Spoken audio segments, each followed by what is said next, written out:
আল্লাহর সাথে জড়িত পাপ তো সহজেই মাফ করা যায়, কিন্তু আপনি যখন মানুষের সাথে জড়িত পাপে যাবেন তখন মাফ নিবেন কিভাবে? মনে করেন এক ভাই আরেক ভাইকে বললো যে তুই চোর, এখন সে বেচারা চুরি করে নাই, কিন্তু আপনি বলে ফেলছেন, কথাটা মুখ দিয়ে বের হয়ে গেছে, ওর মনে আঘাতও লাগছে, এখন বেচারা আপনাকে মাফ করে নাই মনে মনে। কাল কিয়ামতে ওর হক না দিয়ে আপনি পুলসিরাত পার হতে পারবেন না। আল্লাহু আকবার।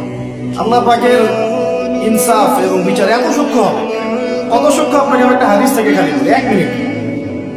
একটা শিংওয়ালা ছাগল, ছাগলের শিং আছে, দুনিয়াতে একটা ছাগলকে দুধা দিয়েছে, ওই ছাগলের বেচারা শিং ছিল না, মানে একটা শিংওয়ালা ছাগল একটা শিংহীন ছাগলকে দুধা দিয়ে অন্যায় ভাবে। আল্লাহ পাক কিয়ামতের দিন ওই শিংহীন ছাগলকে শিং দিয়ে বলবেন দুধা দিয়ে প্রতিশোধ নিয়ে নাও, বদলা নিয়ে নাও। তাহলে বলেন তো আমরা আসলে জান্নাতের পথে হাঁটতেছি সত্যি সত্যি কি?